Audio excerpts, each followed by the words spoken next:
किसान दुनिया रे आपण मानक स्वागत।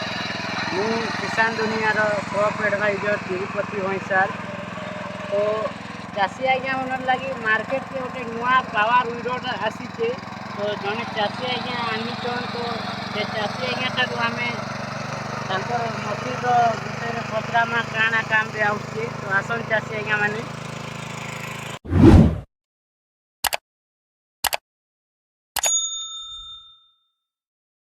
दुनिया रे आपन को स्वागतम।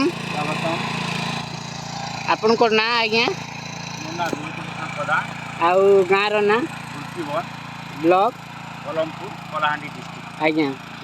तो पावर विडर आपन आनीचन तो धान सुकावा संगे संगे आउ केन केन काम रे इटा व्यवहार ही परबा आज्ञा। मुख्यतः पावर विडर धान सुखावा लगी नहीं आम मैंने चिंता कर धान सुखावाटा कर मुख्यतः तार हुड़ा कपा हुड़ा करवा मका हुड़ा करवा बाड़ी बगीचा चाष करवा जेन जगार गाड़ी नहीं जाई पारे जे जगार जेन रफा चाषी रफा उल्टुची से जगार जाकर केजुअल कर आसी पार्बा।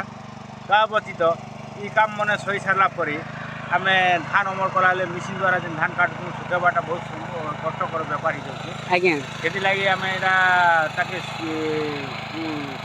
टुलू द्वारा सुखाऊे नेक्स्ट ताके गोड़े जेनता चाषी बोलौचे हे काम धान सुखावा संगे संगे धान के गोटे जगह रे भी आपन गदा करि पारु। तो जेते बेले आपन को पाके मशीन नहीं थी केते लेबर लगौथिले? मोर तो 4टा लेबर लगौथिला गोटे लोग काम करू। तो लेबर रो तीनटा लोग घिचुथिले गोटे लोग धरुथिला आज्ञा। तो लेबर रो कॉस्ट भी सेविंग हे गला। तापरे याडे आपन तो लेबर कॉस्ट सेविंग कदा छाड़ लोग का आज डेटे खुजी बुलबाटा मान मुश्किल जेबे 3 लोग कुरलू घिचुथिबे गोटे लोग नहीं आसले काम बंद आज्ञा। एति लागे हेटा विरक्त ही करी इटा मेसिन के पसंद कली आज्ञा आज्ञा। तो आज्ञा ई पावर विडरटा केन जगह रे चासी आज्ञा मने पाई पारबे टिके कोन? हमर दुलकीबंद एक शोरूम रे अछि। दुलकीबंद शोरूम रे अवेलेबल अछि आज्ञा। तो पावर विडर रो कॉस्ट केते थिबो?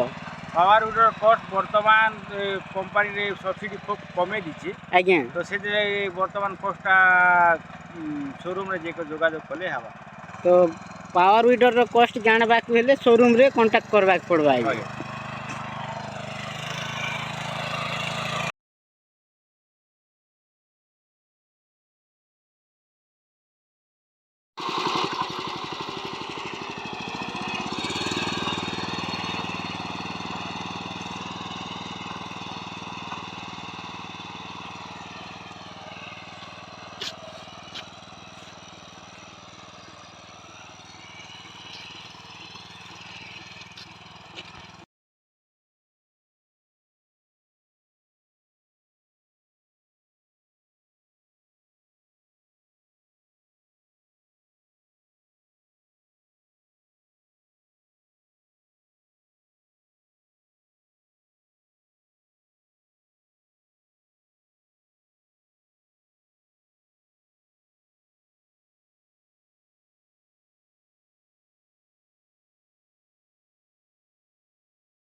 तो इटा ई पावर विडरटा एटा सेल्फ है की के तो इटा धान गदा करवा संगे संगे तार सहित आरु के काम करि पारबे?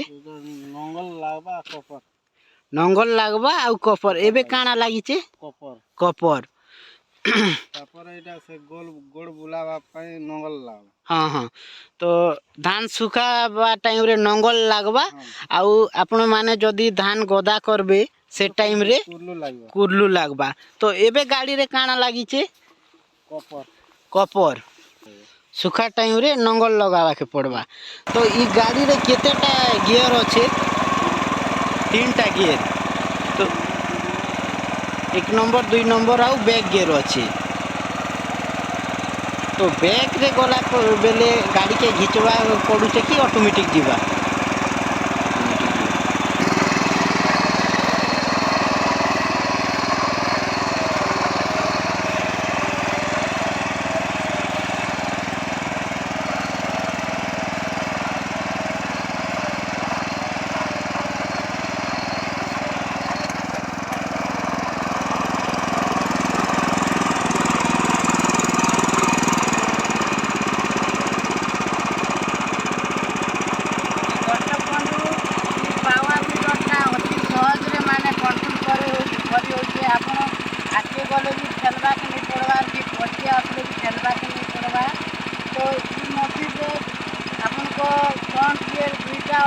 ଜ୍ୟାକ୍ ଗିୟର୍ ଗୋଟେ ଅଛି